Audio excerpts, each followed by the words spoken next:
the constitution that you're going to highlight on is a constitution that fairly is older than most of these guys here. And therefore, I want to believe that they will appreciate where it has come from and where it is right now. Because those of us who have been around a little bit longer, we appreciate the fact that it has, it has evolved in many other ways. Of course, too, with the view of capturing the ever-changing dimensions in our country. And we all know that law is dynamic, and therefore it is not by accident that our constitution, which is the supreme law, is equally evolving. But I'll leave, of course, the bigger part for our guest speaker to talk about. And my request to you is that encourage more students to come in so that we don't miss this wonderful talk, as I let our guest also speak to us. I want to take this opportunity to invite Madame Mabilizi. Is here? He's not here. Okay. Then I'll have the honors to invite our guest speaker to talk to us, and then we kickstart what has brought us today. Thank you very much for your attention.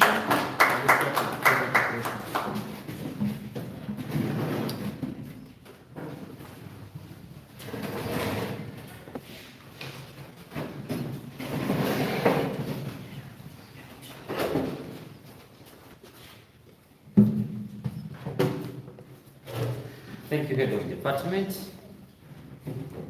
dear students, colleagues, and the chain breakers I talked with. I welcome you here, and I'm taking the honor to welcome you because at least I'm not among the few the Head of Department has said visiting Mbarara for the first time. I've always been here several, but at least it is my first time I'm visiting Bishop Stewart University School of Law. So I'm glad to be here. Allow me to request the chain breakers here, a few of them, to join our Head of Department this side so that we can move to sit this side and we move forward well. So I'm going to introduce myself to you. I assume I'm new to most of you here. Though as I said, I'm not new to majority of colleagues in the legal fraternity. My name is Prof.Mukiibi. And being students, I need to inspire you and allow me to highlight my credentials to you, academically and professionally. I'm an advocate of the courts of judicature in Uganda.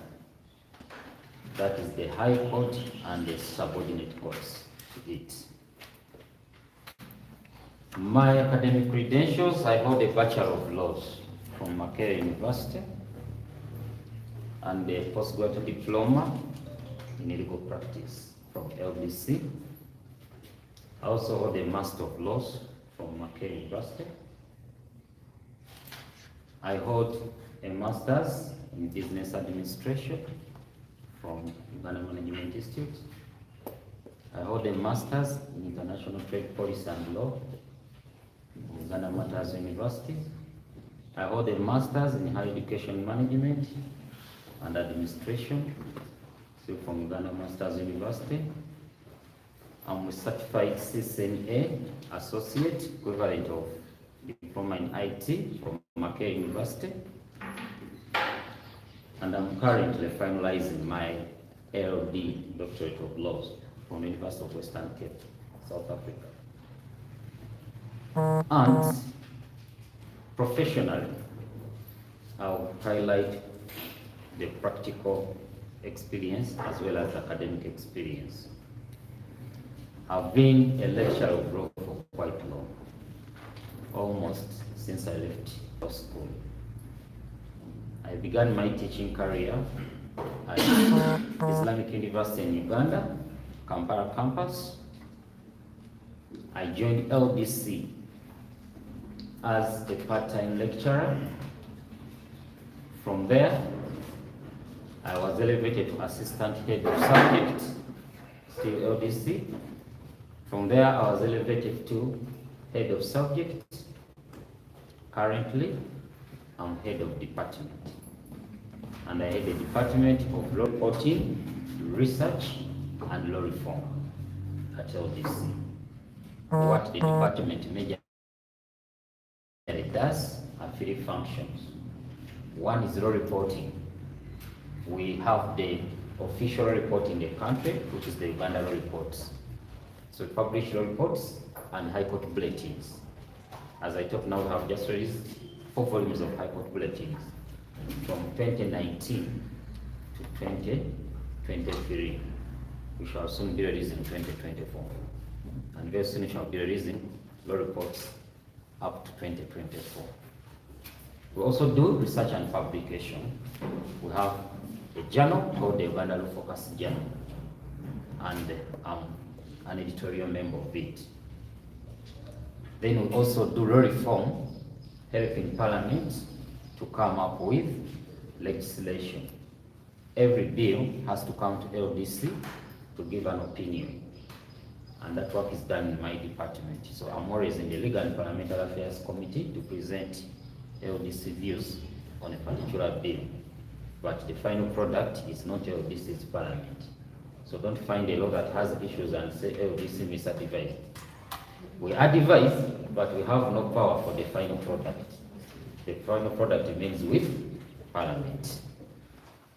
So I'm also a scholar and a writer. You can get my publications online. You can go to Google Scholar. You can go to ResearchGate. Very many international, but even if you just go to Google and type in my name and look for publications, you will get them. So I am an editorial board member of the Uganda Law Society Journal. I'm an editorial board member of the Uganda Law Focus Journal, LDC. I'm an editorial board member of the Uganda Living Law Journal of the Uganda Law Reform Commission. I'm an editorial board member of the Insolvency Journal of Uganda, of the Uganda Registration Services Bureau. And also I've been the chairperson, Research and Publication Committee of the East African Law Society for 2 years. I finished that. We welcome the rule of law champion, Mr. Marima Vidiz. You can give him a hand. Welcome you. Thanks for coming. So I was still introducing myself. So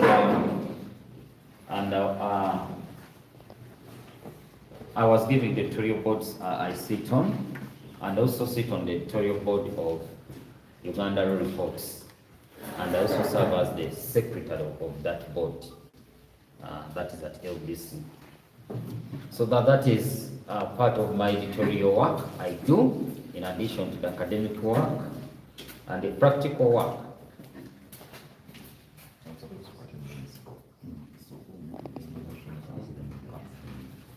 So last I can tell you about my practical work as an advocate. I'm one advocate of 17 years standing. I've been in private practice since I enrolled on 25th March 2008. You know, we never get our date of enrollment. It's like your date of birth in the profession. So you have to remember it like your date of what? Birth. Because whenever it comes, that is another year of growth in the profession. So I enrolled on I signed the role of advocate on 25th March 2008. Next year, 25th March, I'll be making 18 years in the profession. So I've litigated in all courts in Uganda, up to Supreme Court. But as Malema Vilis will tell you, he has litigated even more than me, up to the East African Court of Justice and the other areas. So I'm very delighted to be with you, and I wanted to give you that background. As students, I was a very ambitious student when I was still in law school. I used to love research and reading. That can really give you perception. So allow me to first leave the floor for our law champion, Mr. Malema Vilis, to take over. Then after, I will join later.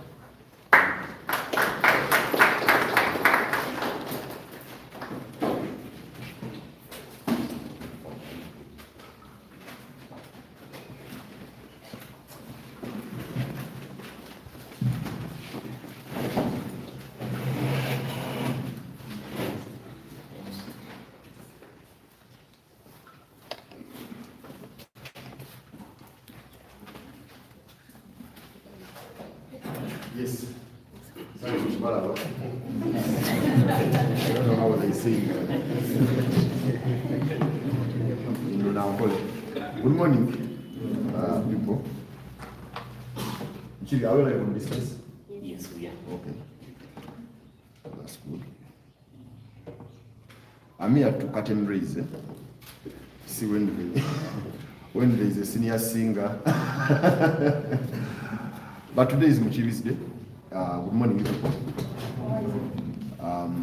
My first time at this university, Bishop Stuart University. I was told it's a university in Western Uganda that has a big number. But of course, we are not coming. I've been at Mbarara and elsewhere, but it's good that we are here. The only thing I see in the house before I started, except Muguni, whom I know, he has been coming to Kampala. Most of you, you look so bored, you look so scared, and as university students of law, you must always be happy. It seems you are so stressed, you think that maybe the world is so hard.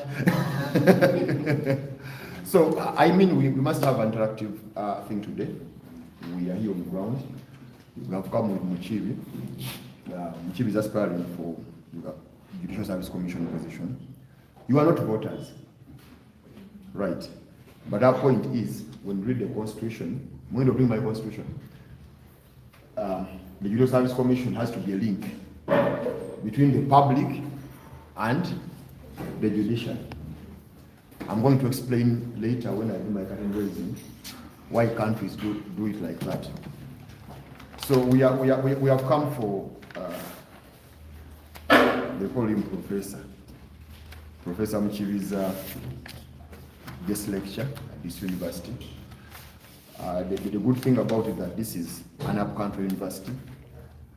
You see, it becomes easier for us to go to Mbarara where and where, but also important that we look at the country as a whole. So I prepared something which I'm going to deliver. I think I need to sign.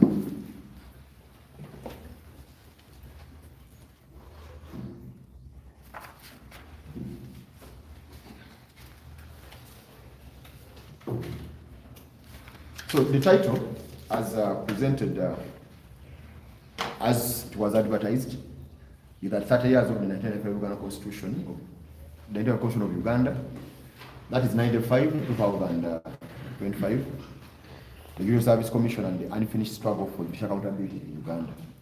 So mine is a pre-guest lecture. The guest speaker will be Mr. Mukiibi. I'm presenting this today at the Bishop Stuart University School of Law, Mbarara, Uganda.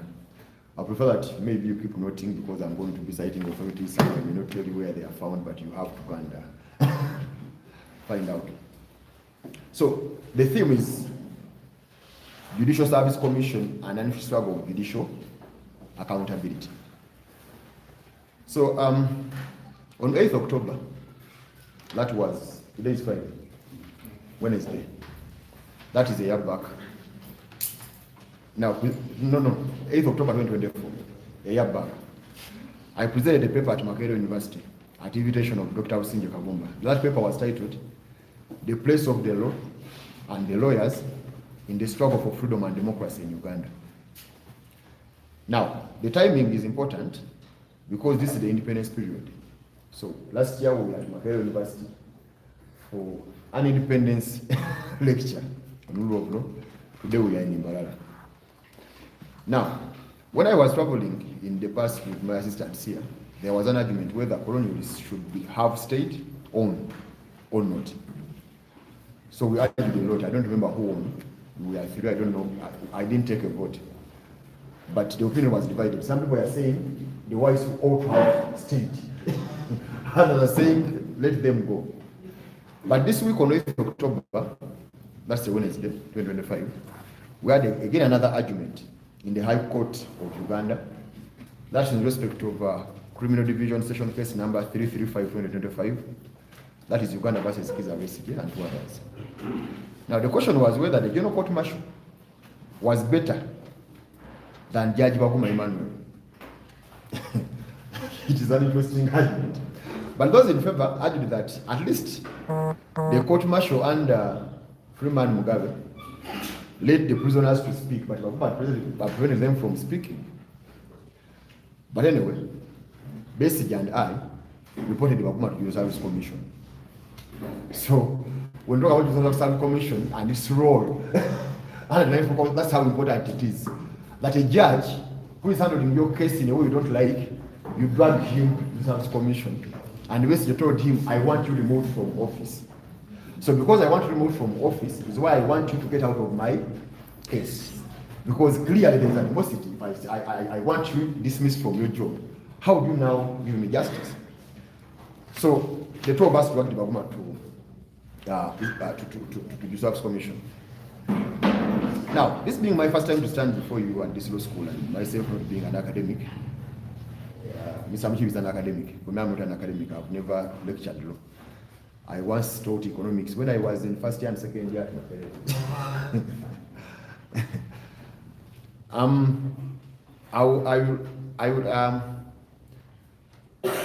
So for me, I'm not an academic. I'm a law performer and a champion at that. Now, I will tell you the opposite of what your lecturers tell you. Is this the lecturer? The head of department. So that head of department, if he teaches constitutional law, he will tell you that judicial independence of judiciary is very important in administration of justice. But to me, in a bigger part, sometimes that independence you teach these students is a problem. It is not as important as the sovereignty of the people and judicial accountability, as I'm going to show.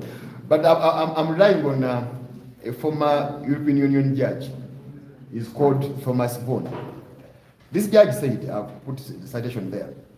He said, we are well aware that the mere independence of courts and its judges is not enough to avoid maladministration of justice. Sometimes it may even be part of the problem. But how do we make sure that judiciary is free, respecting the objectives of public welfare? Moreover, we have to be aware that the simple historical evidence is that administrative discretion without effective scrutiny has turned into a tyranny. May well become a tool one day for judiciary when civil function is not maintained. Since constitutions are very difficult to amend, the power of constitutional court is considerable. So the European judge is saying, let us not praise so much judicial independence, because sometimes we suffer judicial tyranny. So judges can be tyrants actually. And what check can we get? The only check we can get under our constitution is the Judicial Service Commission and other institutions. That's why it is very important in a democracy that tyranny may not come from the executive. It may come. So, judicial tyranny, described by that European judge, has been with us since independence actually. Because at least we said before independence there was no judiciary. Especially that today is 10th of October, a day after 60 years of independence. Now, this judicial tyranny has worsened during the 1995 Constitution. And I'm going to show you why. So, since independence, at least they teach you about expert hematology. when the then Prime Minister Obote took power by force, chased the President Mutesa out of State House. He announced that suspended the Constitution. Now, when these actions, of course, they were clearly illegal. Now, when they came to court, the courts then were full of expatriates. I think it was headed by Nigerian. Udo Udoma was a Nigerian. Then some other whites they sat and they said the events which took place in Uganda from February to April could only be described in law as a revolution. And then they said power was seized by force and that is okay. Now that's the tyranny we're talking about. When judges, connive, conspire to defeat an established constitution, that's what the European judge is saying. That is judicial tyranny. And then, I don't know, which will remind us under the civil constitution, whether they had a judicial service commission. I don't know whether these judges could be charged for producing poor quality work. Well, that's an offense under the Judicial Service Commission regulations. Now, 3 years, I'm telling you that how, since independence, we have suffered because of lack of judicial accountability. We overemphasize the independence of the judiciary, and then judges don't account.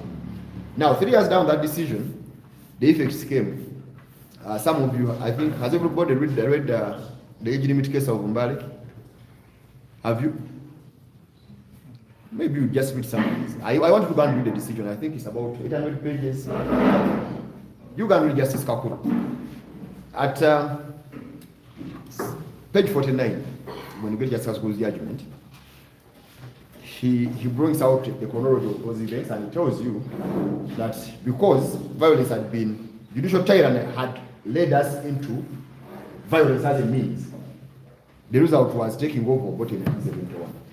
Because it's okay. The judiciary is telling us it's okay and no one has checked them.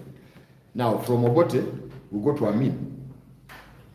Why? Again, force is okay.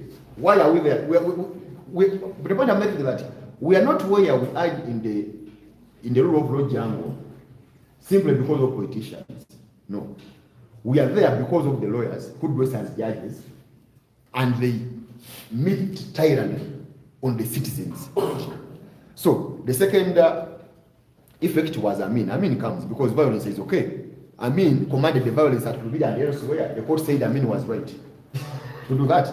So he comes, he takes himself, and when you go to page 54 of Justice Kakuru's judgment, it just says Amin murdered and ordered murders of certain grand people such as Justice of Uganda, Archbishop, ministers, public officers, even vices of Makerere University and others in their houses. Why judicial tyranny? Now, during Idi Amin, almost all judicial officers practically abandoned their oath of doing justice without fear or favor. And instead started running courts in fear of Amin. I'll give you one decision. You go to HCB if you have a library. This decision is reported in 1974 HCB at page 176. Nyamuchoncho said that detention by military police was an act of state. Any period spent in military police custody counted as time spent in custody on remand. So Nyamchoncho is telling us that when the military captures you, they take you somewhere, that is remand. The final says the application will be dismissed because it was based on a defective affidavit. So Nyamchoncho, if there was a service commission, this Nyamchoncho ought to have been disciplined. How do you say that someone being abducted and kept in a safe house for 3 months, that is remand? But that was not the end. We came to Utakome Kaira versus Semogere. Utakome Kaira and Semogere versus Lugumai. That's the 1979 decision. Now, this court is accepting that Rule was removed unconstitutionally, but he says it's okay. It's okay. That's the tyranny we're having.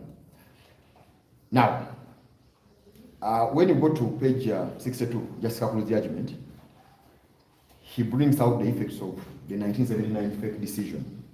He says on 6 February 1981, Republic 7 protest against the government that had assumed power through a rigged election, launched an armed resistance.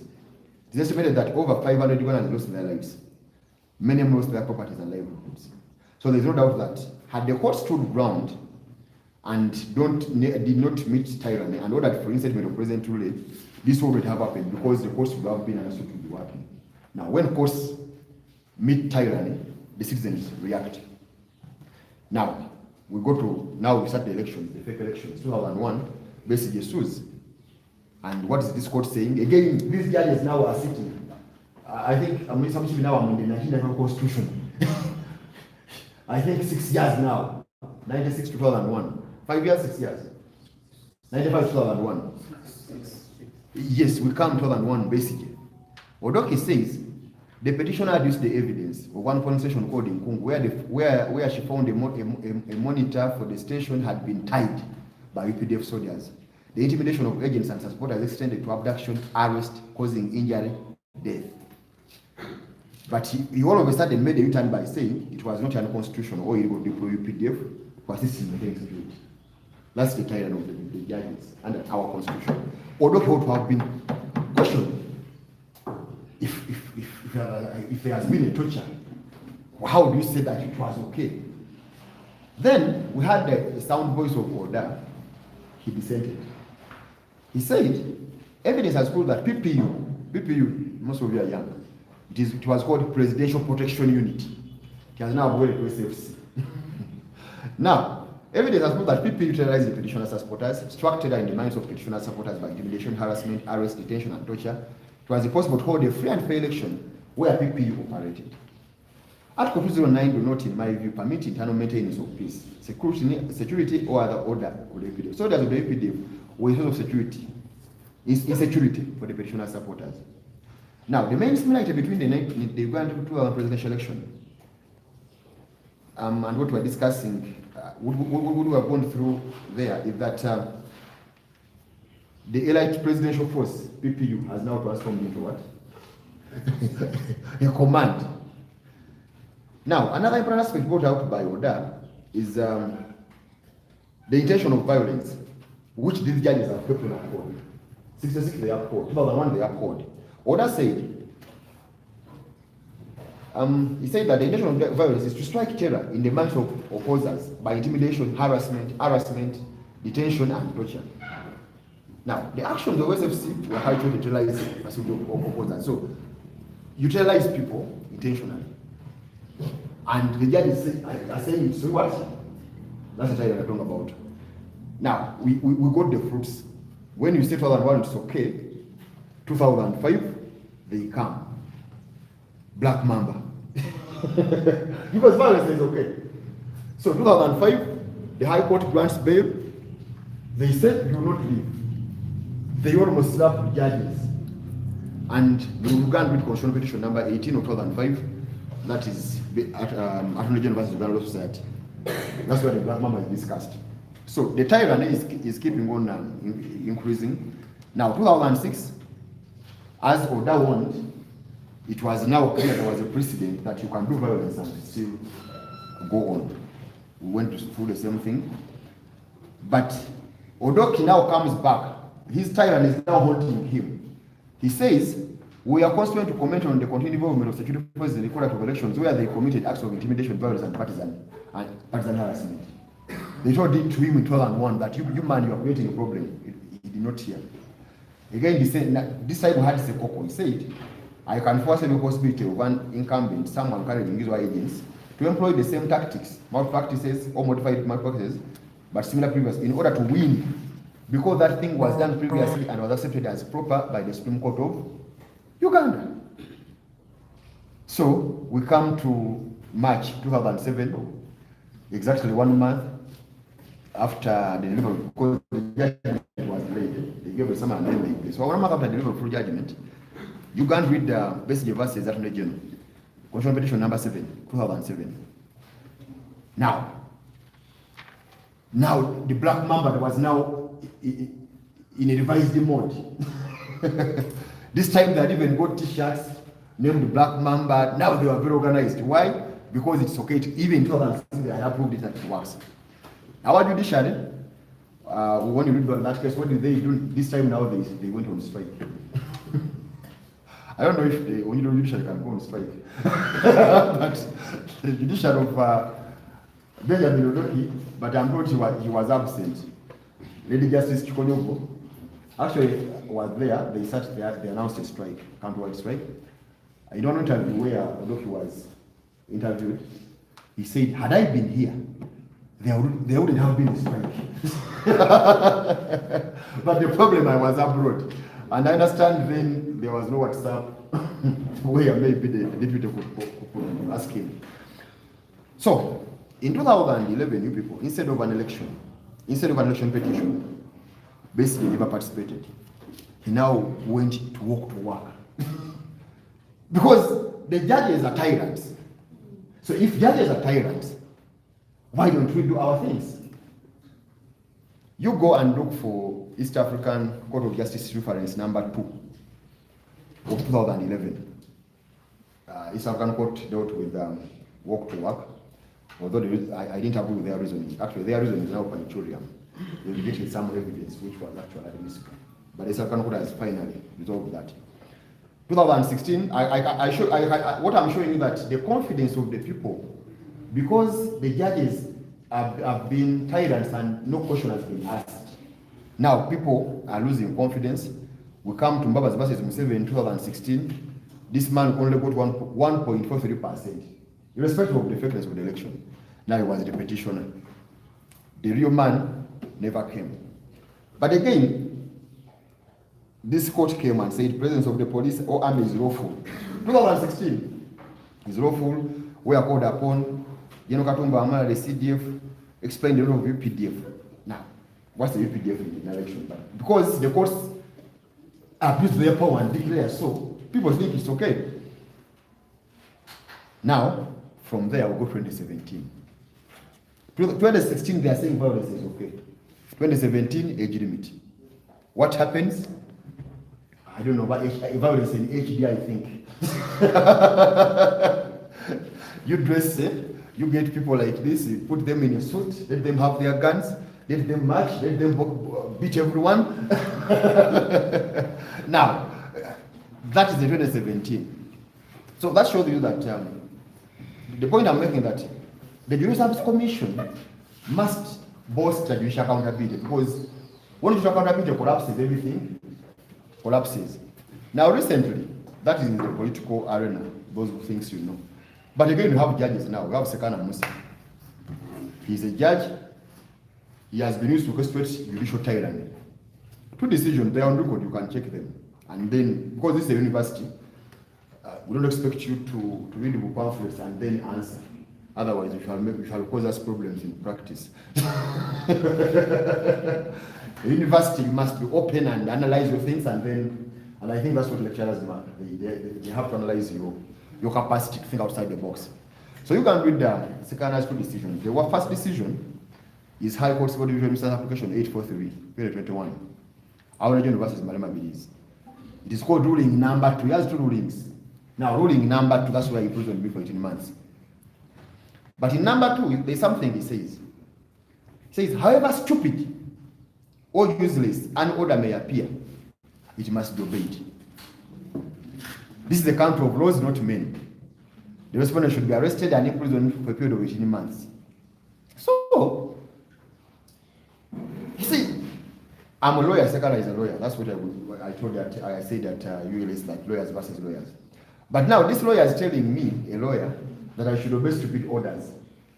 But I have the capacity to take to them and say, but sure. But the lecturer will tell you, every order must be obeyed. But for us of judicial accountability, we said no. Are we stupid? Are citizens stupid?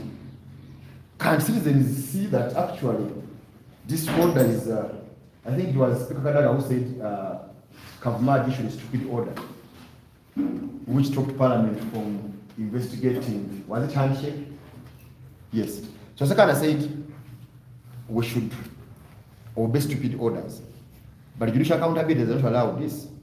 Judicial accountability tells us, question those judges. Where do they get the things they write? Second decision, again, you'll look for it. It's application number 425, Civil Division.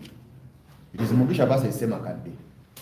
Sekana says, the judiciary and the court specifically must fight for its space and protect its authority from attacks by any such litigant or person who scandalizes it like the respondent and his arc or followers or alleged photo soldiers who have specialized in attacking judicial officers. The respondent should be arrested and imprisoned for a period of 2 years. Second, brings about a point which is very important and which people seem to undermine. That the judiciary they have is a fighting judiciary. That the judiciary must fight with citizens. And this is where the Judicial Commission comes in. Because we are saying the judiciary must be subordinate to the sovereignty of the what? Of the people. Second, I saying no, we are also strong enough, we shall fight you, and in fighting you, we are getting your president as lawyers, we are sending him for 2 years. Why? Because he's questioning us. No. So it is clear that in a bid to hide away from accountability, judges now use contempt. Now, the other judge I told you about of European Union warned and said it is eminently important for a judge to have a sound attitude towards the right balance of powers. In the end, the office of a judge requires a particular degree of personal humility and character in order to resist the temptation of always having the last say in a constitutional system, be it national, supranational, or international. What I'm referring to has been expressed years ago by Griffith. He quotes him. When judges get carried away by their personal convictions of where rightness and justice lie and stray too far from established rules of common law or the words of statutes, they create uncertainty. This is the second. They create uncertainty. Now, he continues. If those convictions are held in on issues which are political, broadly or narrowly so, then they will arouse animosity as well as support.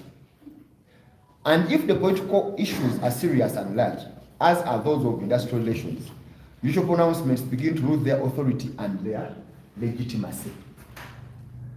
So, the legitimacy of a judicial system is built by the judges who rule based on reason and common practices. When you say judge ruling from nowhere, it makes a ruling, then you ask, but where did you get this from? This is what Mukiibi is always saying. Where did this judge? I read one of the Australian Chief Justice. He said, but a judge, you cannot just develop things from air. Because there's a long line of authorities which you can. So we've been judges warning that actually a judiciary which is rogue, which is tyrant, is a danger to the country. There is a former Pakistan Chief Justice called Misa. You look for a case called MFI Industries. It's Pakistan Supreme Court Civil Appeal number 1646 of 2000.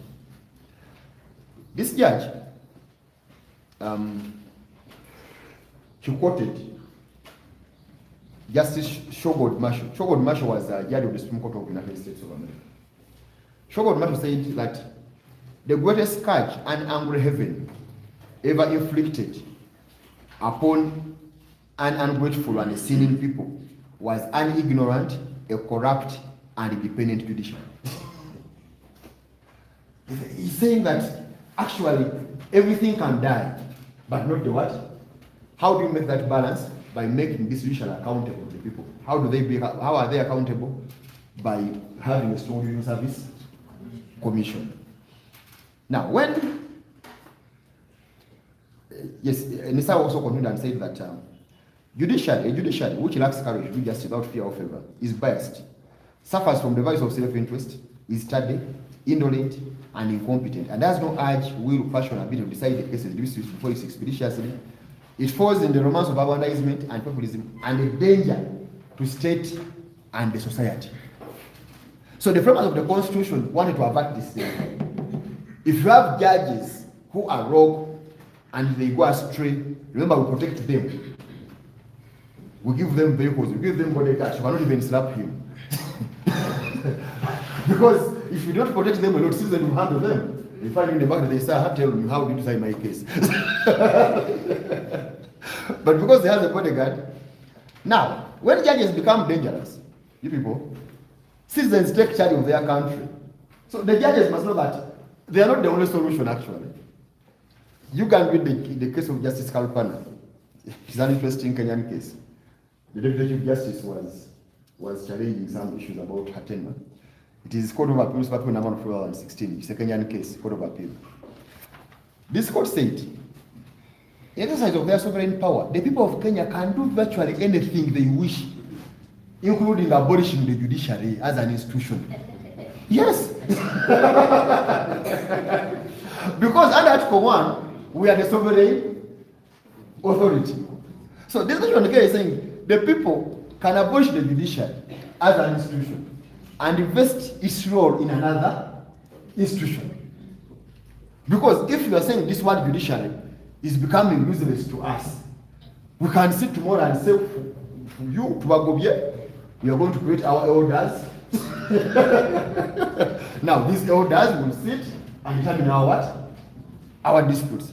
So citizens who can abolish the judiciary must be respected by the law, by the lawyer they are in, and that's the essence, because the judiciary has lawyers. And that's the essence of what 126.1, because it's telling you that you do so in the name of the what? It underpins the sovereignty of the people, that people put up the judiciary. So you can dismantle it and say, people, you have abused us a lot, now enough is enough. You lawyers who have said you can put you somewhere, you can be defense lawyers, you can even make me chairman of elders. You can have one lawyer actually sitting on it, then you have other normal citizens, a farmer, a teacher, because it seems they can understand justice. So when you lawyers, you are going to become, if you don't protect your profession by acting in a way that people respect your profession, then you are going, we can abolish you.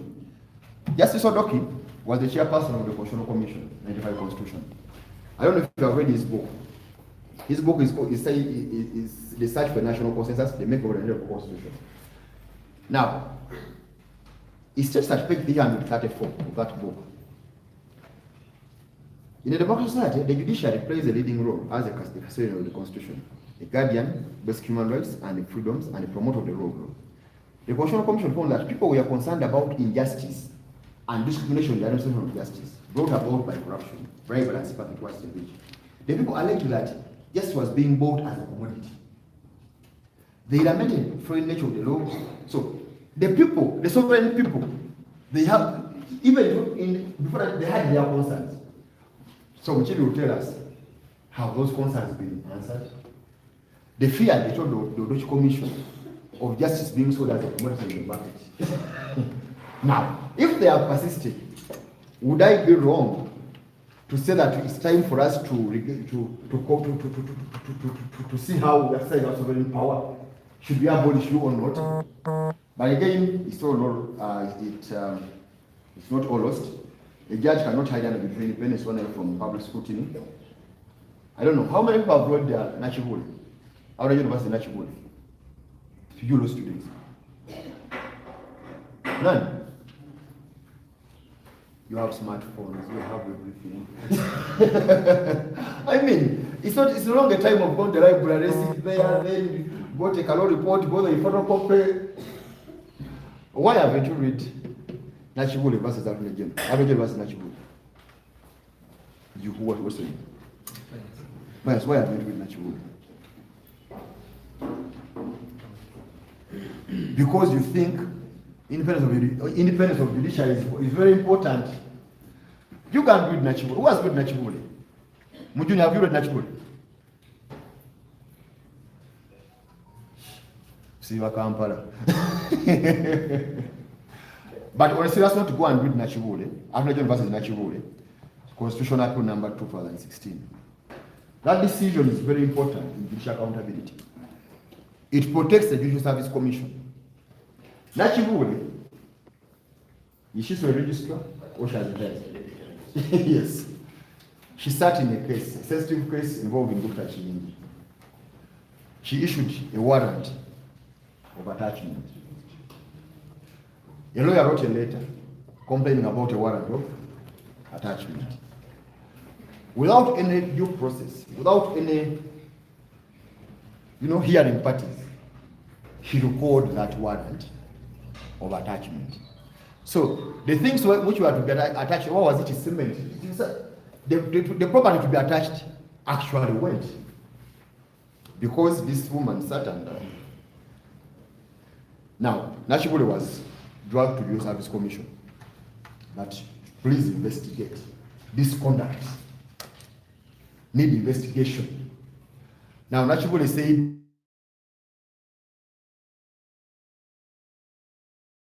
judicial independence, I must be independent. Government and others that control court agree with, and that yes, we are independent. Why should I question you? But this decision is good, that the Supreme Court overturned that decision. They cited a lot of decisions from what and they said the judiciary must be accountable. Now, if they cannot drag you to the Service Commission, where would they drag you? What if you sentence my husband to death and somehow he's killed? I discover later that he was once your boyfriend in university. And you sat as a judge, and then you says you're able against him as to why he had chucked you. Should we as citizens just say, hey, he's independent, he's a judge? That people is saying no.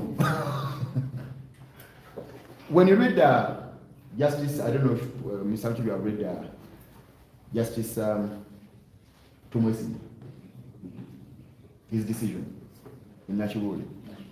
He gives an example and he says some decisions need to be looked into. He gives an example of a Chira case.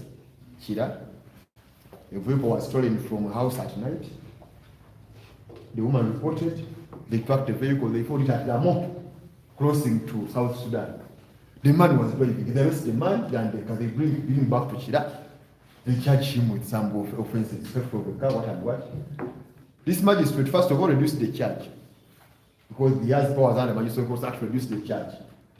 In the judgment, he reduced the charge. Is it to be in possession of stolen property? And then she sentenced the man to a caution and considered and community service. Is it for 2 hours? So that was a different decision. My car was stolen, I've packed it, I've got it. So the culprit has been told to slash there for 2 hours and let go. So just much they're saying, and in Kenya now there is a war about what they call judicial decision independence. It doesn't exist actually internationally. When you make a decision, you must look into it. So, but at least you'll read Justice Professor Chirukubinza, the judgment that is available. She said that there is also no doubt that respect and confidence in the judiciary, which is one of the 4 public policy grounds for independence of the judiciary, is rooted in the integrity of judicial officers. It is therefore important that one sees judicial accountability as a crucial to judicial integrity. So, you people, it's not my day today. I'm just a curtain raiser. The main singer is here. Well, that's Mr. Mukiibi. I thank you so much, but I think I picked a point that we must guard the Judicial Service Commission, because if you don't guard it, rule of law will collapse. And rule of law collapses when the judiciary dies. We normally ask, I don't know if you have any advocate who was practicing during Amin. When you ask them, were they practicing law during Amin? Were they a serious practice?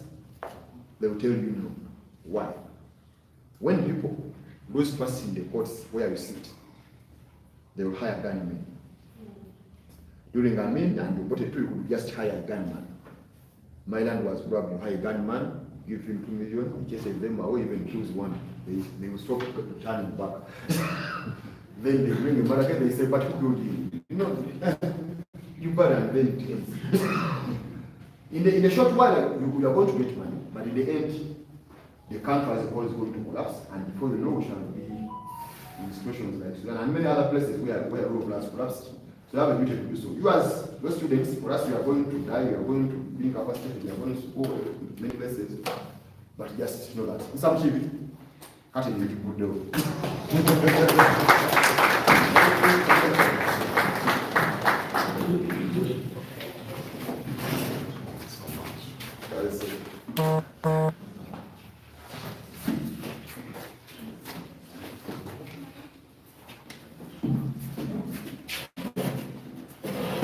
Love to use this place. Thank you.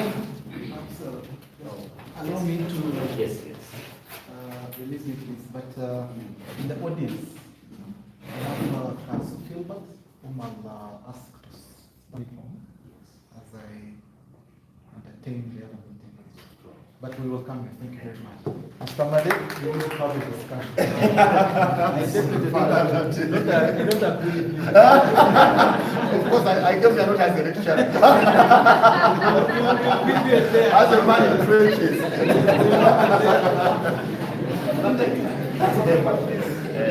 He's kind of a politician. So, yes, colleagues, our head of department mentioned earlier, he has a meeting, so we can proceed. Good enough, Mr. Male has given us a very good constitutional history of our country and has put the discussion in context properly. And I will just center it to the JSC, that is the Judicial Service Commission. One thing I need you to note is you are the future lawyers. And by future, we are not talking about 10 years.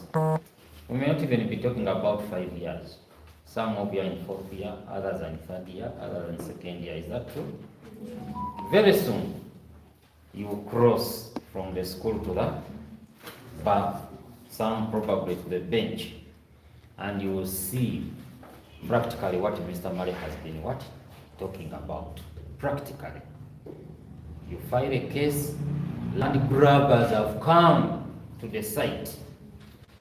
They've grabbed the land. They've slashed everything. They are doing construction forcefully. You go to court to seek an interim. They have already connected with the judicial officer. You are not given a hearing date. They keep tossing you, adjourning a matter. For them, they are constructing. After finishing the building, they tell your application is overtaken by what? These are serious pains in practice which you will encounter. And we are saying, if we don't have a proper judicial, if we don't have a proper judicial system that is accountable, you will never practice law. You will not. Today, so many senior lawyers no longer go to court because they tell you, why? No justice. Get it? So it is something that is very critical as you prepare to join the field. You need to know. And you need to start knowing what is there to put you in context of how to deal with it. Otherwise, if you don't deal with it, today everybody demanding judicial accountability becomes a victim of contempt. If you talk and say, Judge so-and-so is doing this and that, tomorrow the contempt application is what? Moreover, even before the same judge. And that judge is going to write a ruling showing you is also complaining against you. But again, is the one making a what? A decision on you. So it is not a very good or health environment, and we wouldn't want to be there. We would want a good field.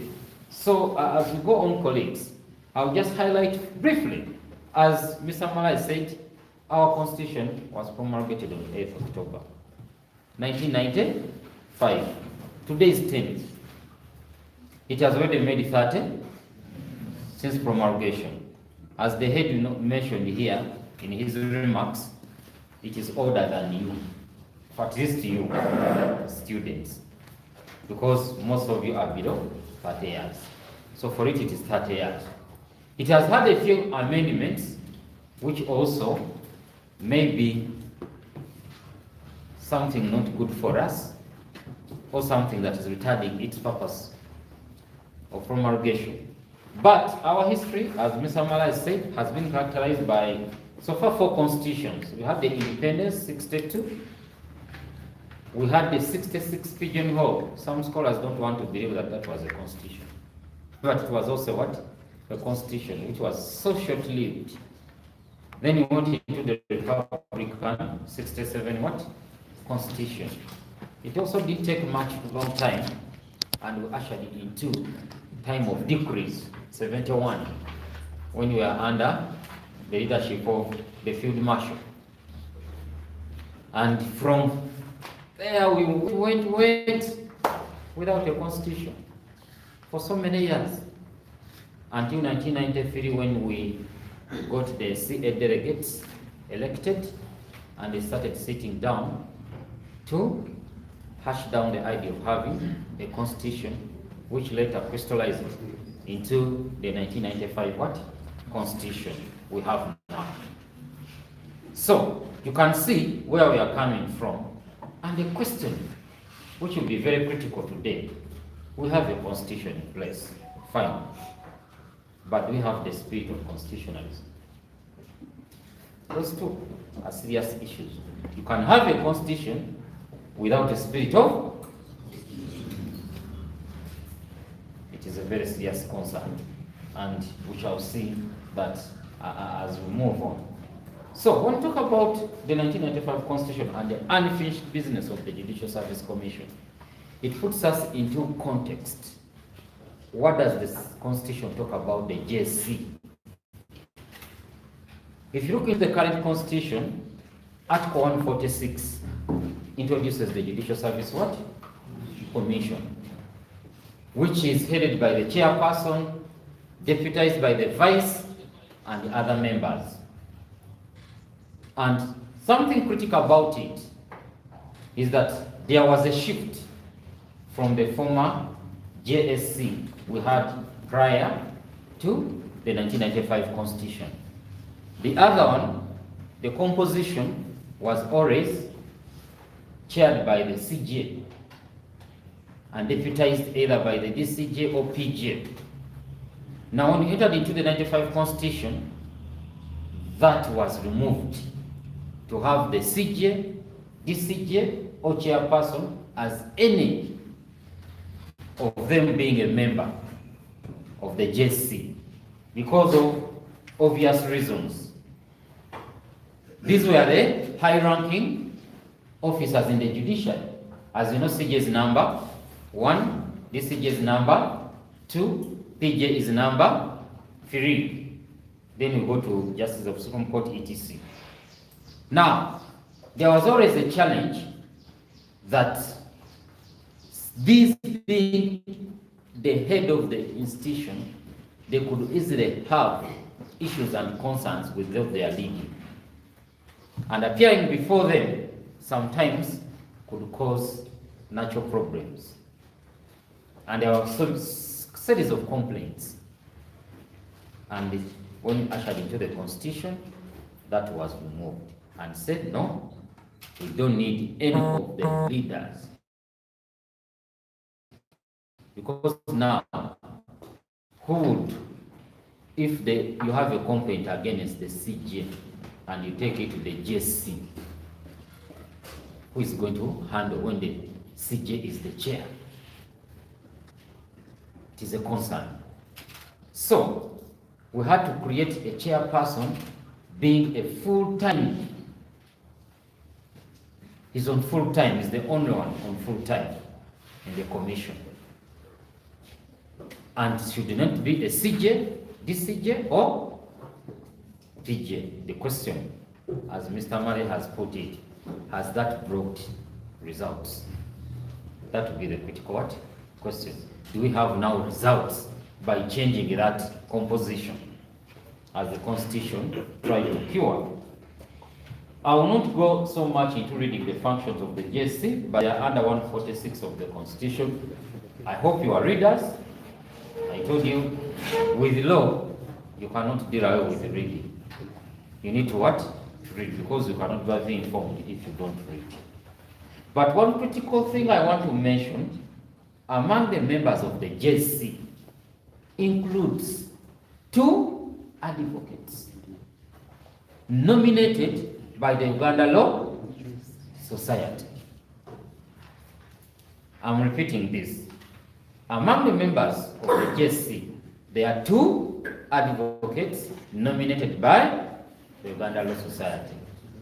In the case of Stephen Karari against ULS, that is Uganda Law Society, Justice Boniface Wamala held and said that the nomination by Uganda Law Society should be through voting, not the president to sit and write a letter or send so and so. It should be through voting by the members of Uganda Law Society who are eligible voters.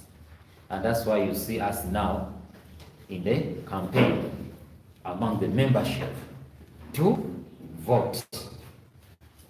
Now, the current GSC is sitting and dispensing business without the two representatives from the Uganda Law. The current GSC is sitting and dispensing business without the two, contrary to what the Constitution provides. The question is the GSC constitutionally composed? If it is not constitutionally composed, can it dispense business? That is constitutional business given to it under the Constitution. It is a very critical issue, and there is already a constitutional petition before the Constitutional Court on that, filed by the Uganda Law Society. You can see right now the position of the CJ has been advertised. Did you see the advert? It has been advertised. So the process of recruitment has started with the advert, but the JC is not constitutionally composed. And it is recruiting the top position in the judiciary. That goes back. We have a constitution, but are we living with the spirit of constitutionalism? All those are critical concerns. So it is very, very, very critical for us not to be silent about some of these issues, because you are the guardian of rule of law. Where I started from, if you don't protect the law, if you don't protect the Constitution, if you don't protect constitutionalism, you lose relevance. Being a lawyer will be as ordinary as any other person, because your tools of trade will no longer have value. Your tools of trade is the law, the knowledge you know, and you go to practice. If you're a farmer, you go to your garden, you have your good black banana plantation. Whenever you go there, you don't find the banana there. You reach a time and give up.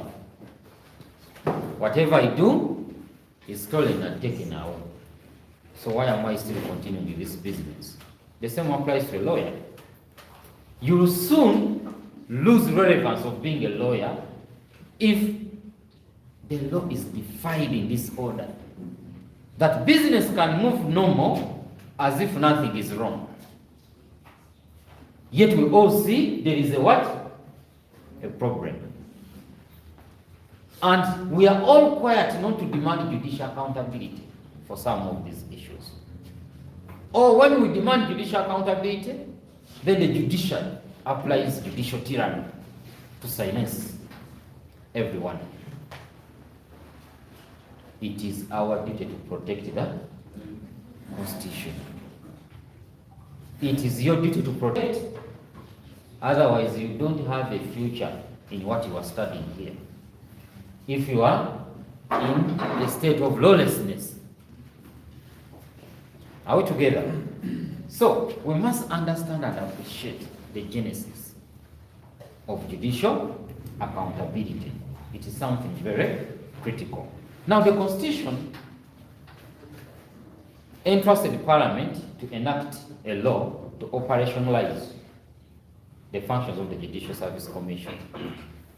And Parliament, in 1997, enacted the Judicial Service Act. That Judicial Service Act is in place under the revised edition of Laws of Uganda 2023. I think you have heard about the revised edition. Let me hope you are not still quoting the old edition.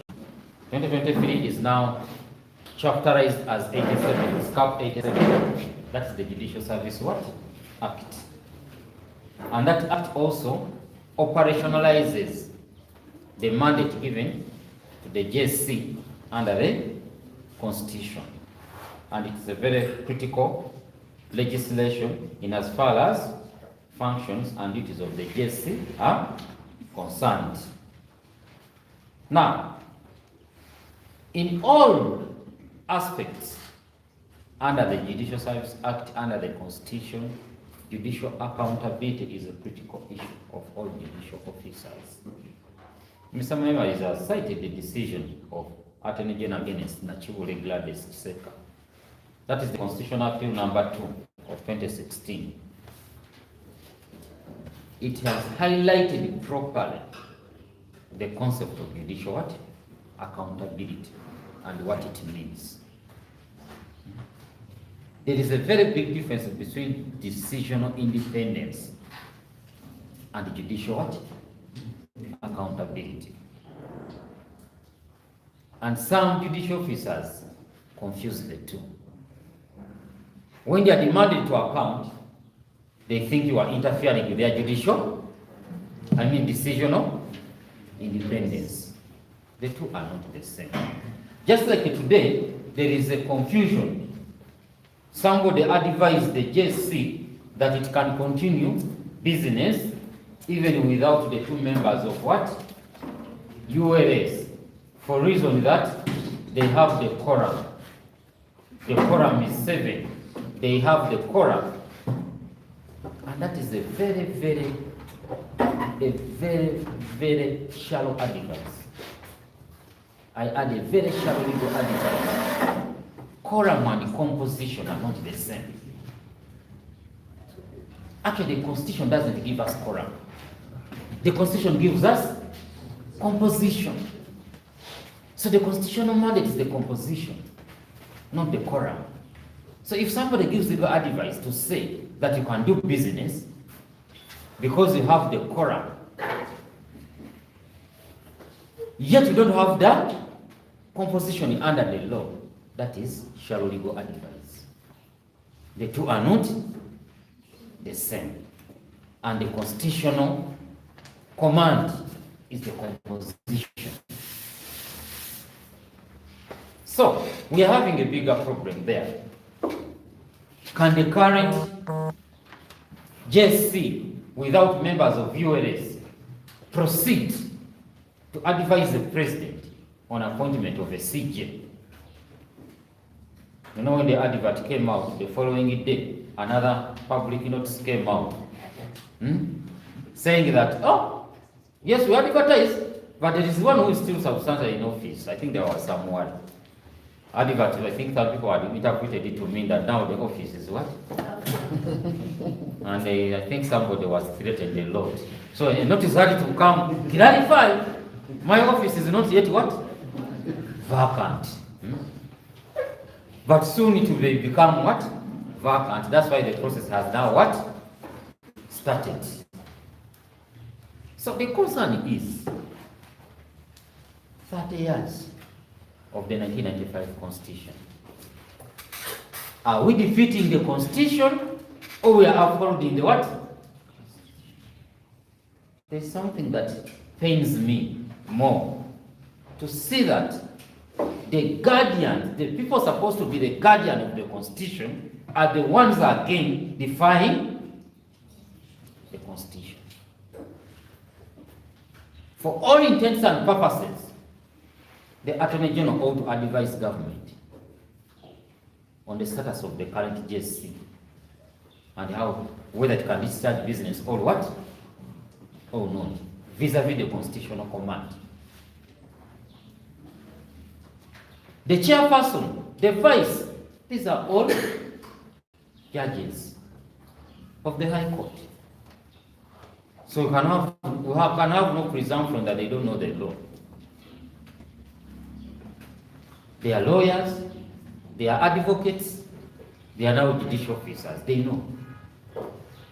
They ought to know what the constitutional command is, what is telling us. 30 years of celebration, at the same time 30 years of defying the Constitution. That is very unfortunate. My concern is you, who is in a law class studying law.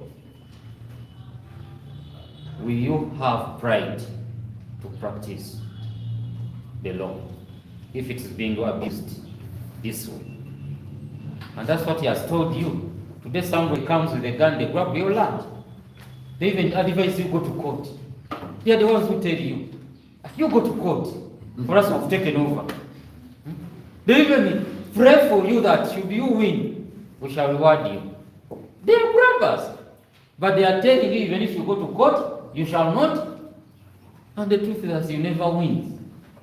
They can frustrate your case forever until you what? You give up. Is that the environment you want to practice in? It's already happened. So, the earlier we take up our role, the better.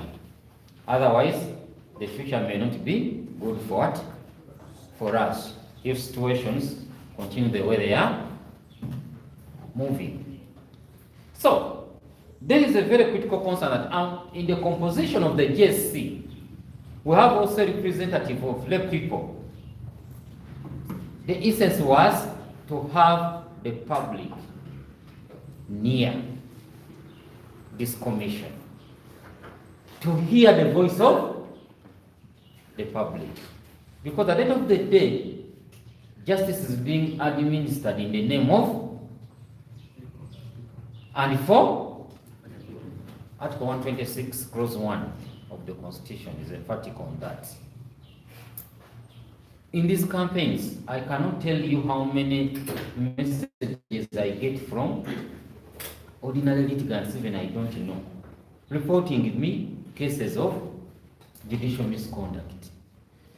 Sometimes I have to tell people, I'm not a member of JC, I'm just in a campaign. But they don't hear, they still continue what? You're over campaign. Of course, our campaigns have been there for so long. But what does that communicate? The JC is there. Or how come people now are channeling complaints to other people? There is still a problem, what he talked about. Are people seeing your relevance? Are you really answering to their calls? That is where the major problem what is.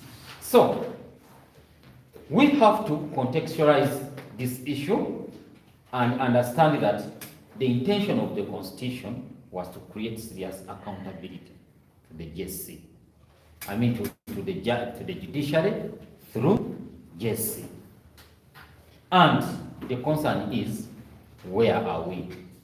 I'll just highlight briefly about the JSC financial report, the latest I got on their website. That is the 2023-2024 report. This is what they reported. That the Commission, in terms of human resource, interviewed and filled 127 positions of judicial officers. Now judicial officers these days we no longer recruit grade 2. So we're talking about grade 1 magistrates, chief magistrates, talk about registrars, that will include either full registrar, deputy, or assistant. Then we go to judges of the High Court, justices of the Court of Appeals, Constitutional Court, and the justices of the Supreme Court. So you're saying they filled 127 positions in 2023-2024 of judicial officers, and 413 administrative and other staff positions within the judiciary. Now, they confirmed also in appointment and appointed in substantive capacity of a total of 164 judicial officers. You know, when I talk about confirming, you get to know. We have another disease we are having of acting what? Capacity. Where the judges are in acting what? Capacity for 2. When you are appointed, you have that temporary capacity until you are confirmed. Recently we got a situation where the instrument of appointment expired. And most judges ran away without notice. They went home.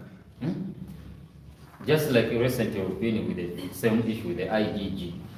IGG's office, that is the IGG and the two deputies, also their contract expired, and they all went home.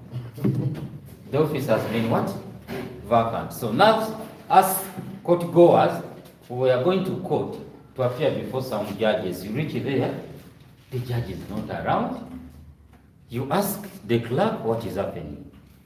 When is the judge going to be around? The clerk says, we even don't know. Because we haven't got an instrument confirming, we don't know whether he's coming back or not. Can you imagine that situation of uncertainty for a judge? Then you think judicial independence. Do these things make sense to you? When somebody is even fearing, will I be confirmed or not? Can that person ever exercise independence? Those are the problems we are having. But there is that issue of appointing, confirming an appointment. Those ones were 164. Then 300, this is where I'm interested in. In that financial year 23-24, the report said they received 385 complaints on judicial officers.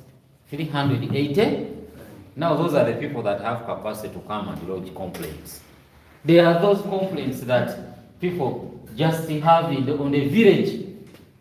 They discuss them when they have met on the airport, when they have gone to the well, when they are carrying out community work. They all have complaints there and filed. But these are the official ones which were filed with the commission. There are 385 complaints, and that has judicial office against these officers, some against non-judicial officers. But here are the statistics. Out of 385,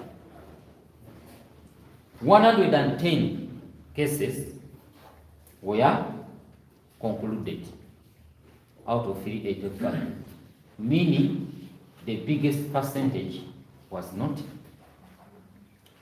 handled in that year. And out of them, the 110, one judicial officer was retired in public interest. Incidentally, the report doesn't tell us who is that one, but you may find he's a grade 2. Grade 2s are always the victims. And you wonder whether others are angels. It is always grade 2s interdicted. Suspended, what? So, 2 judicial officers were handed suspensions. So you can see 1 retired in public interest, 2 handed what? Suspensions. That is the highest punishment we got out of those complaints. Then, still,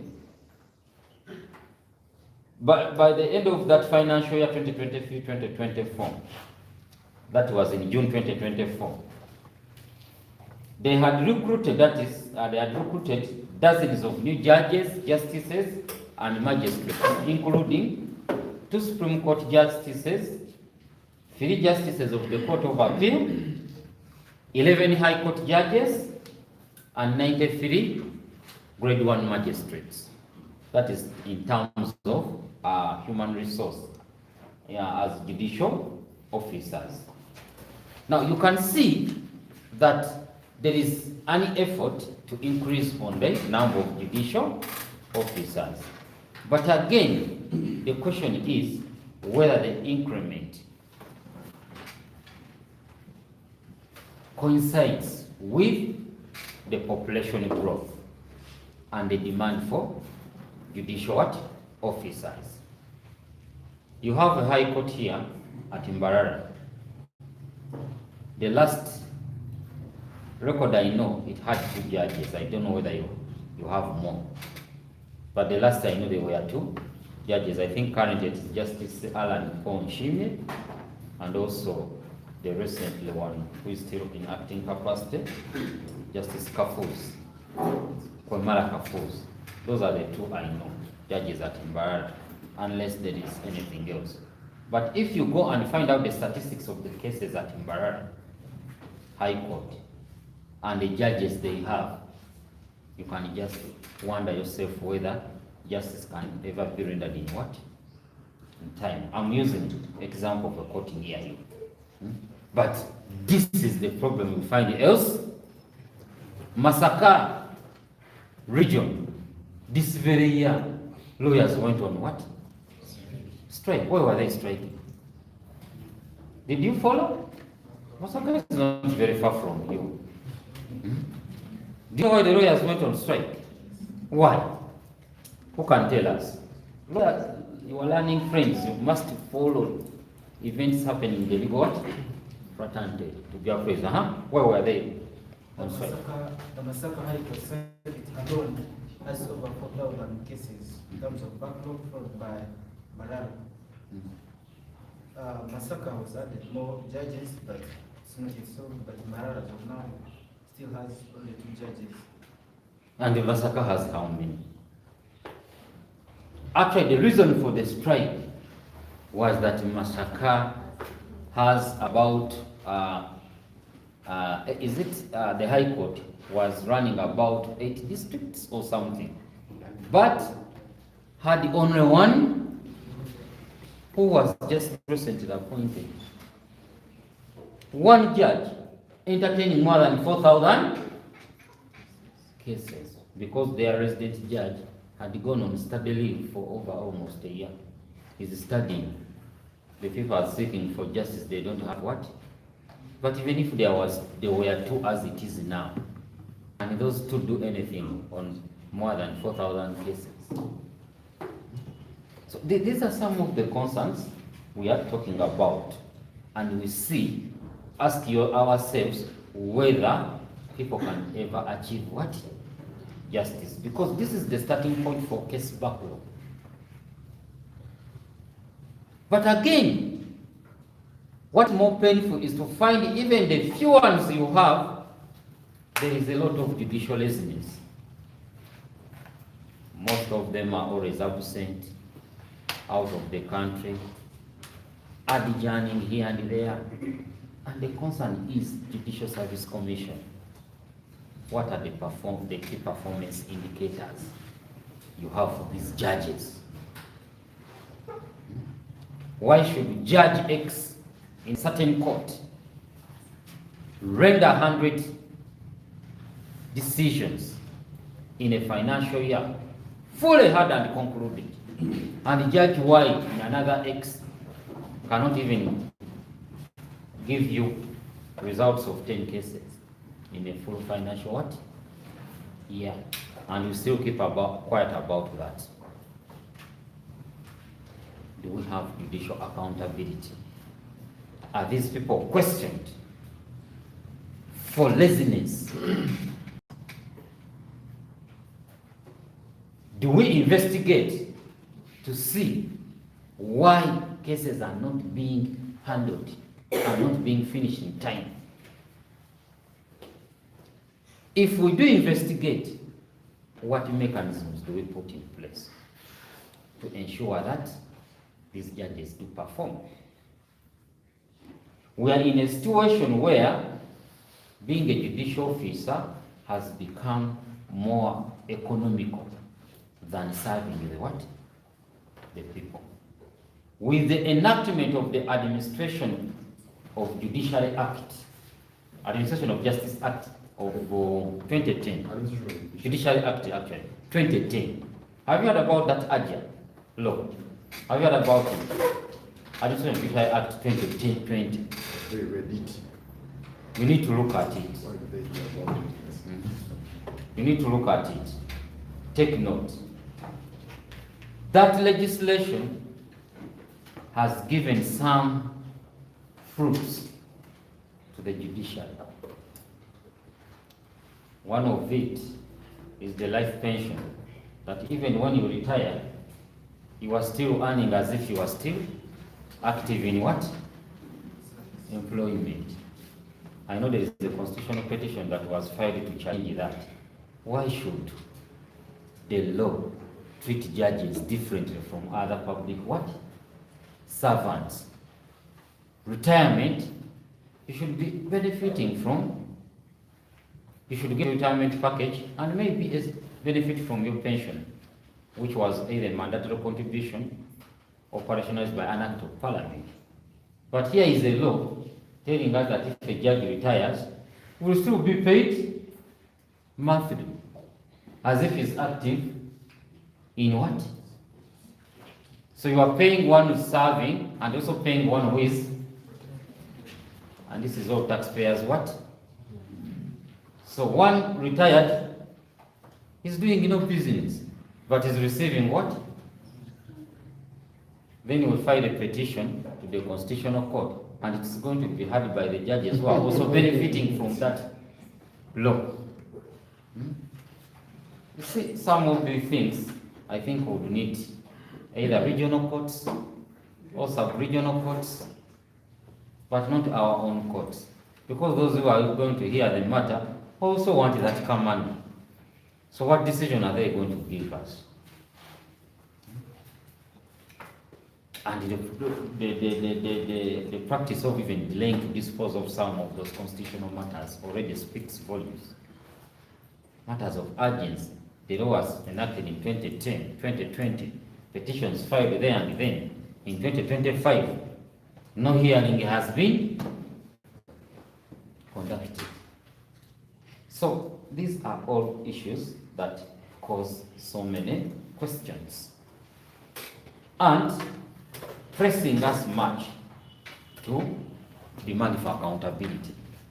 You will notice that we had the Judicature Amendment Act in 2024, which increased the number of justices of the Court of Appeal, Stock Constitutional Court, from 15 to 35, which was a welcome avenue because we've heard about Court of Appeal going regional. There is that proposal. I think in Mbarara, the Western region, they even launched where they are going to build the Court of what? Appeal for the Western region. Then there will be one, I think, Eastern region, etc. So they increased the number to 35 from 15. We may not have all the 35 appointed, but at least there is a gradual process to have them all fully appointed. We also, in the same law, they increased the number of High Court judges from 82 to 150 what? 1 judges. You know, this 82 was the number we are supposed to have after the commencement or promulgation of the 1995 Constitution. We are supposed to have 82 High Court judges. But for a number of years, we've been having very few. Now recently the law was amended and it has now increased the number to 151, but still 151 hasn't been all appointed. The appointment is in phases. So this already shows you, I don't think the population of Uganda, which is 45.9 million people, 151 judges can serve it. And even the 150, as I talk, we don't have them all fully appointed. So you can see also the gap there in terms of human resource vis-a-vis dispensation of justice. Then there was also the judicature designation of High Court circuits, instrument number 94 of 2023. This one raised the number of High Court circuits from 20 to 38. There are now so many. I think originally you had Mbarara High Court, but today we are talking about Kabale, Rukungiri, which one else? Bushenyi also has, which one else? There are so many now. And in other areas, several High Court circuits have been created, like in Kampala, Land Division now. We've got one of Wakiso, one of Entebbe. And so far, About 5 of them have been operationalized out of the 38 that have been now increased. Then we have also the magistrate courts, magistrate areas and magistrate courts instrument, SI number 11 of 2024, that has increased the number of magistrate areas from 82 to 157. And also magistrate courts from 396 to 696. Of course, the operationalization goes in phases and phases and phases. But all this is trying to speak to one thing, that the demand for justice is increasing. And this demand is not only going to be addressed by establishing more magistrate areas, increasing number of magistrates, number of judges, if we don't have an accountable judiciary. Even if you increase the number to 1,000, when they are not accountable, the demand for justice will just what? Continue. Because it is not all about having buildings and people sitting in buildings. It is all about what those people are doing in those what? Buildings. Do they translate into justice? Do they translate into administration of justice? Those are the critical questions we need to be addressing. So you can see, whereas we have a staffing crisis, which is being addressed gradually, there is another bigger problem of judicial accountability. How do we deal with corrupt judicial officers if they are reported? We cannot come to court to seek for justice and end up buying justice. Then you say that justice has been what? Administered. The litigant who is aggrieved will actually be in a worse position than that at the time of coming to the courtroom. We have reached a situation in Uganda where we feel we are fearing most of our courts to go to them. You find lawyers asking themselves, who is the judge? Your matter is in civil division. You ask, before who? Then you hear them say, we are finished. Since when did we transcend into this character? Of filing a case and starting asking who is handling? And when you are told who is handling, I'm finished, is the answer. There is something pressing. Criminal division, the same story. A matter is filed there, people are asking, it has gone before who? They are done. You are finished. Regardless of your evidence, regardless of your law, you already finished.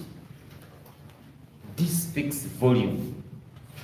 That are we still having accountable judicial officers? If a judge in an open court can tell an accused person that you cannot talk, you can only talk through your... This is very worrying. Extremely worrying. Where we are going. Good enough today we are in the digital era. Technology is helping us to expose some of them. Those days you couldn't even know what is happening. But today technology is what? Helping us. And the world is looking at them. So it is something very, very serious we need to put our eyes on if we are to get out of these issues. Today we are having other justice players, office of the DPP, whose human resource, the scale is too low compared to that of the judiciary. Yet they work together. You go to a court station, it has 2 state attorneys who are being shared by 5 magistrates. sometimes even including the judge. So when you go to court, you don't know when you are even going to start your matter, because the state is appearing before another judicial officer. Your judicial officer is there waiting until the state finishes their run, then it comes. You can see that kind of disparity, what it is causing us, and how do we harmonize all this. So some of these don't concern the JC, but we also link what JC does to other justice players, if you are to get a holistic solution to all these problems. So accountability is very key. How often do we monitor judicial officers absenting themselves on duty? And what mechanism do we apply to discipline? How often do we question those that have overstayed with cases not concluded? In Uganda, we have two problems. Hearing and concluding a case takes a lot of time. But there's nothing annoying like finishing hearing a case, then you start waiting for judgment. The hearing took 10 years to be concluded. Then the judgment also takes 5 to be rendered. By the time they are rendering judgment, some of the litigants have already died. What kind of justice is that? And do we have mechanism to question such judicial officers who sit on judgments for 4, 5 years not rendered? That is the first leg.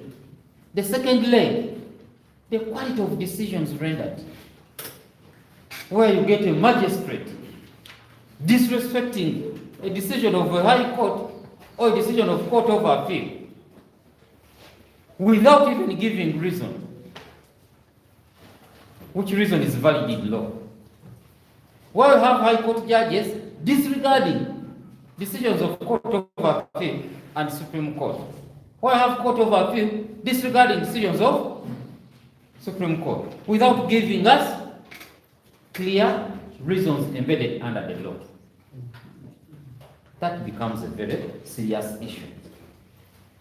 When you talk about delay in disposing cases and also the quality of decisions we are getting, is something we need to question and ask ourselves.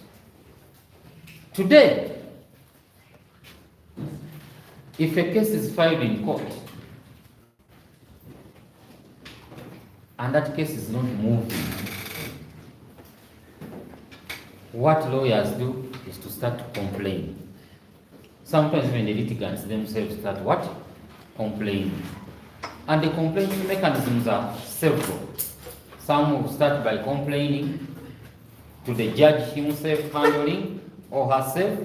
Some will go to the head, who is the supervisor of that judge. Some would want to go to the overall supervisor, like the principal judge. Some will go to, they will complain to the CJ, DCJ, etc. Because people are confused of where to go, or not necessarily they are confused, but sometimes they think where to go also will not render quicker results. We are faced with a situation where the JSC has also been criticized for having backlog. Complaints brought to before it are not being disposed. Yet the JSC is also disciplining judicial officers for case Now who is disciplining the JSC for its case backlog? We are having a terrible situation. Judicial officers have complained. A complaint was lodged against me 5 years ago. To date, it has not even been heard.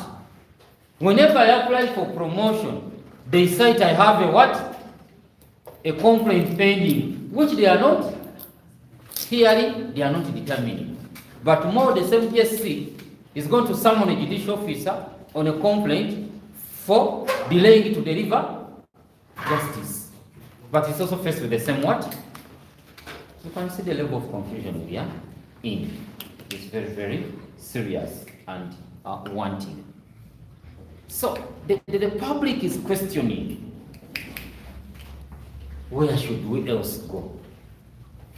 Where should we seek justice now? If all the justice players are disappointing us. And this is the terrible situation we are all asking ourselves. And we should be the solutions to these questions. We should provide the answers to these what? Questions.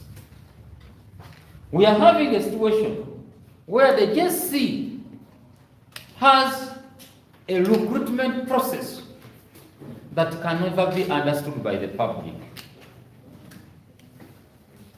An advert is placed, people apply.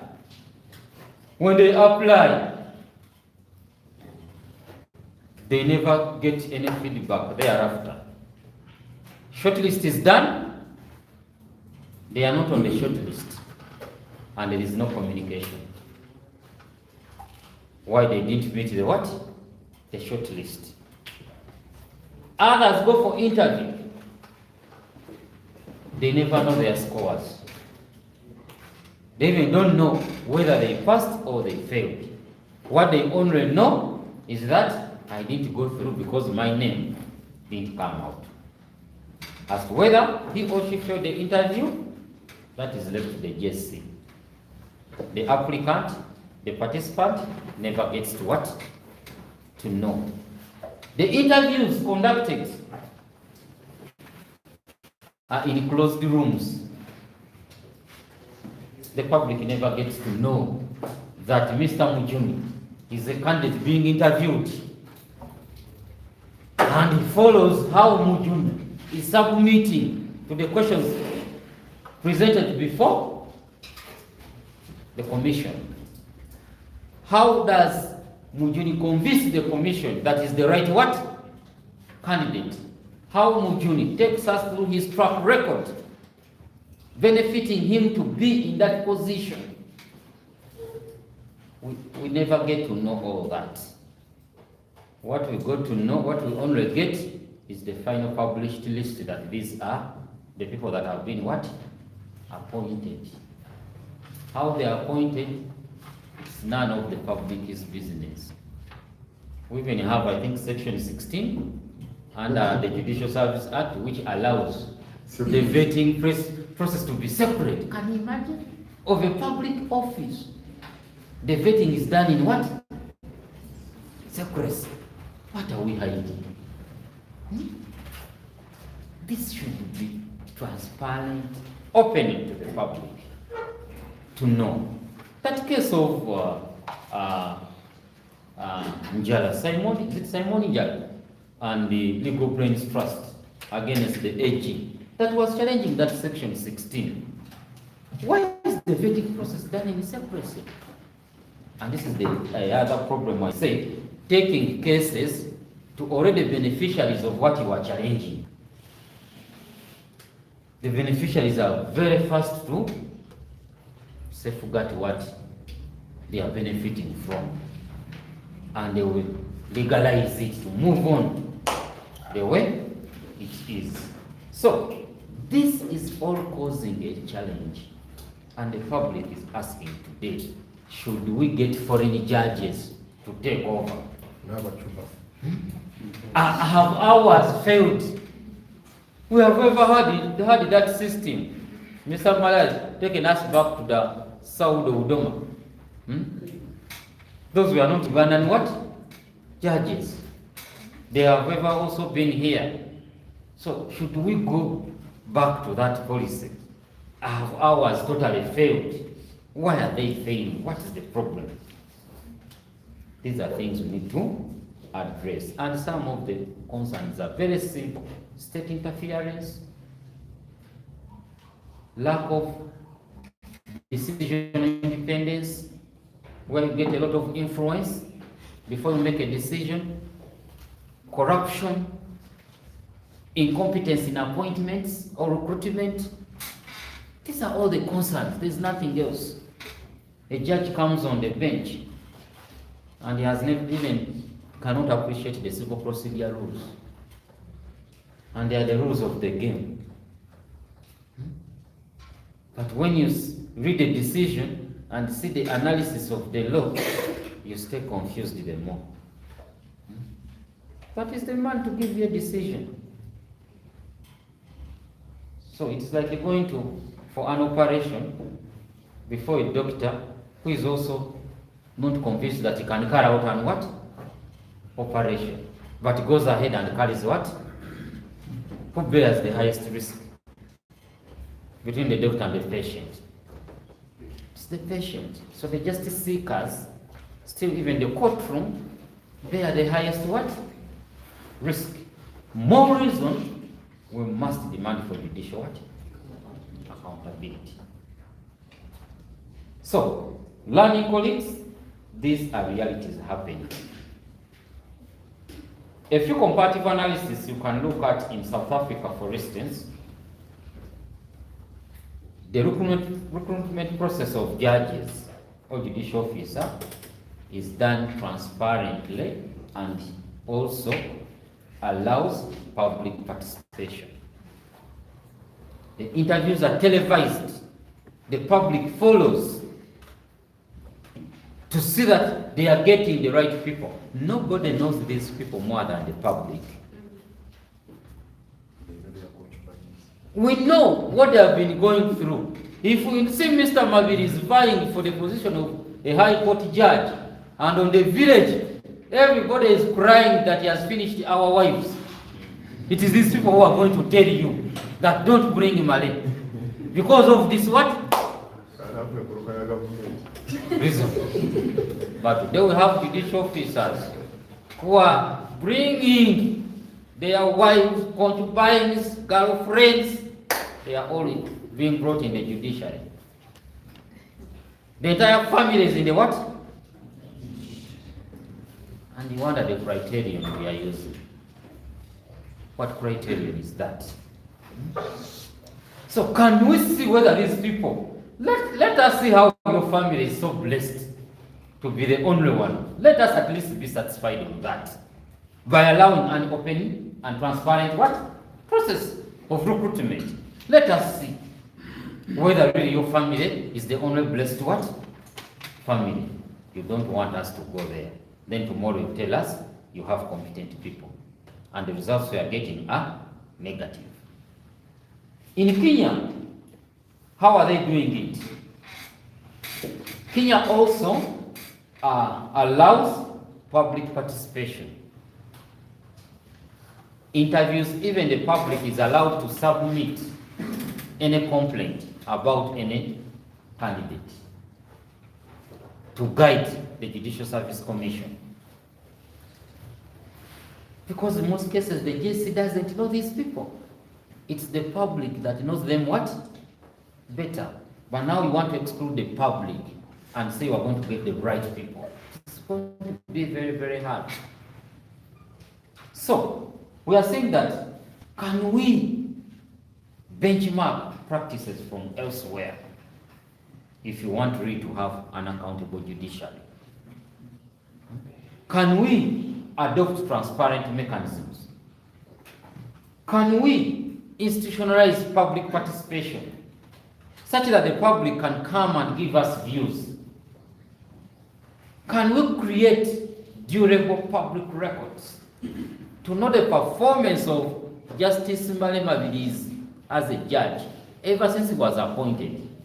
Can we see the cases? Where is that record he has rendered? Can we see the quality of the decision he's rendering? With such records in place, then we need to balance gatekeeping. We should not make this institution individualized. As I talk now, the JC has regulations, the Judicial Service Commission regulations 2025.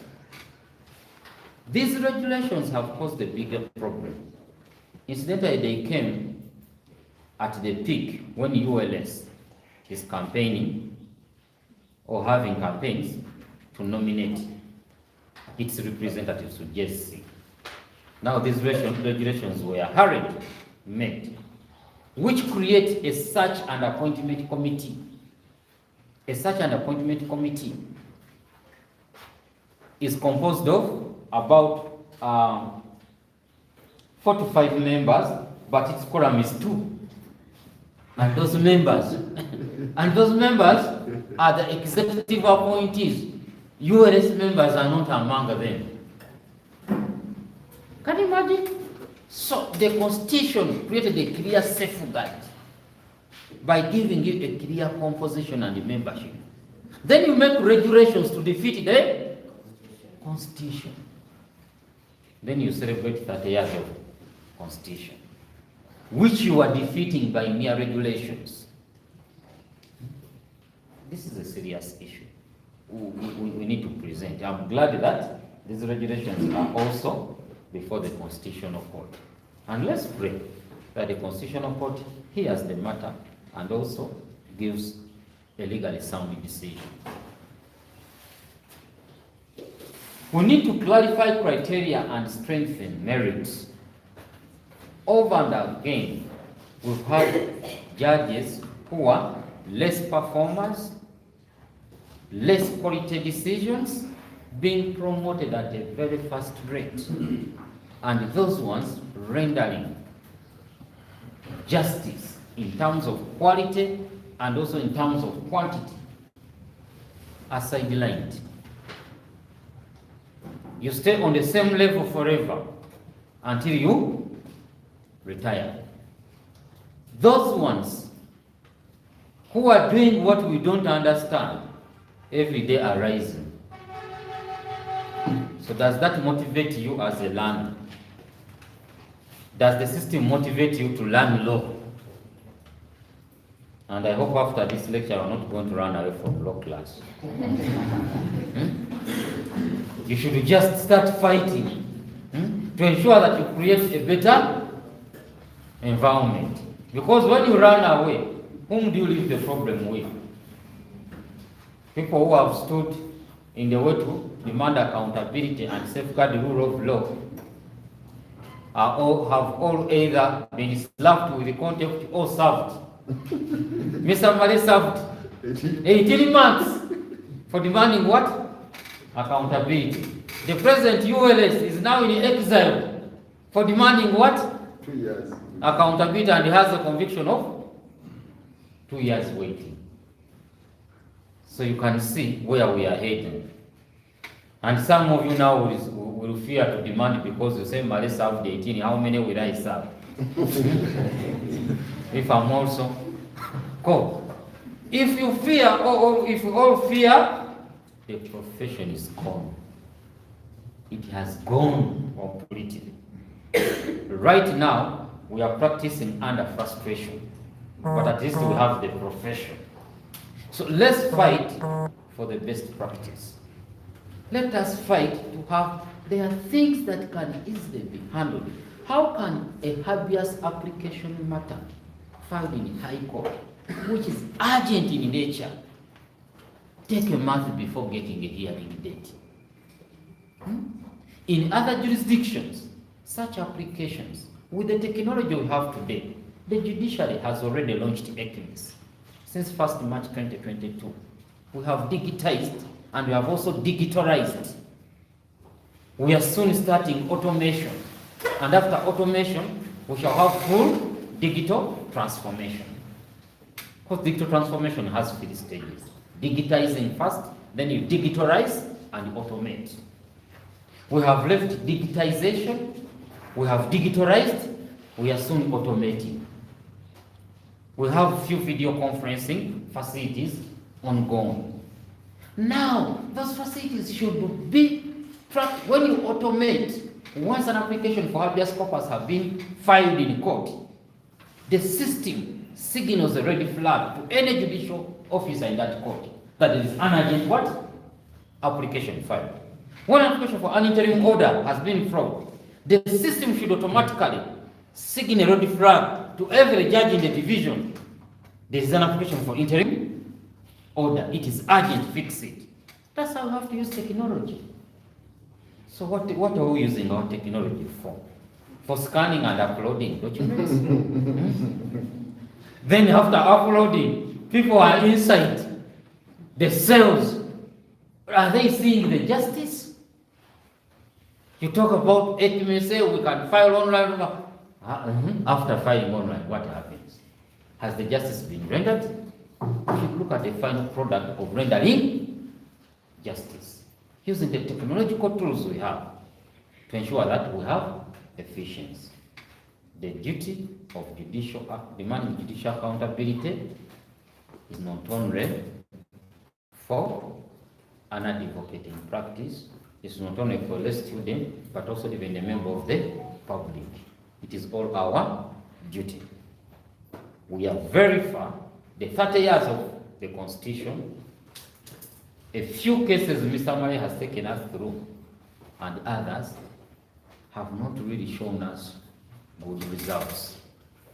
Neither is there a good promise. That shows the battle is merely what? Starting.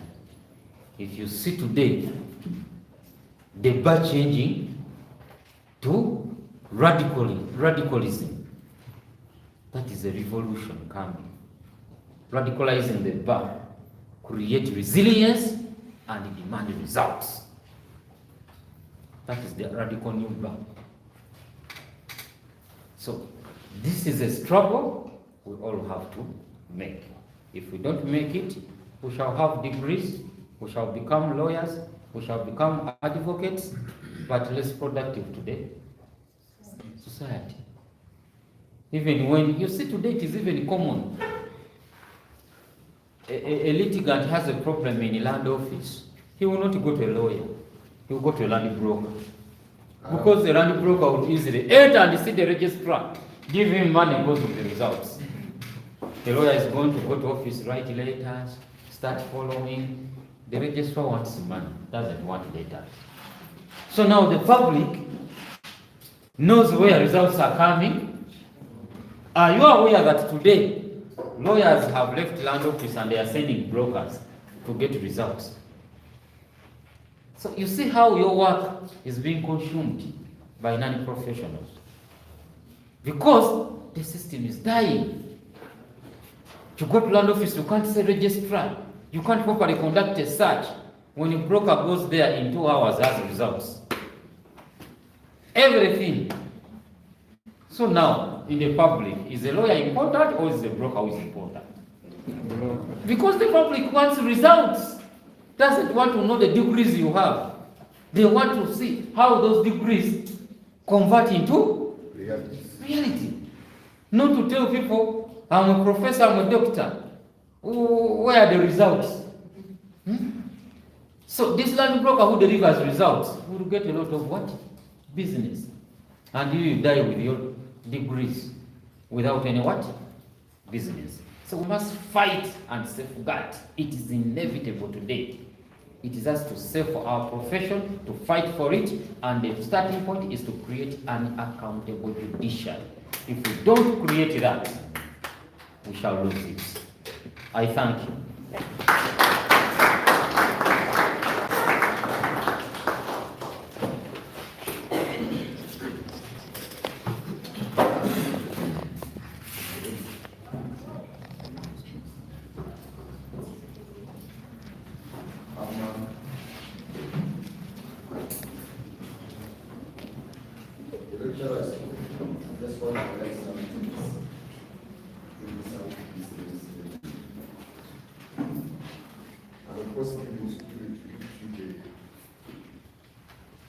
The fighters side.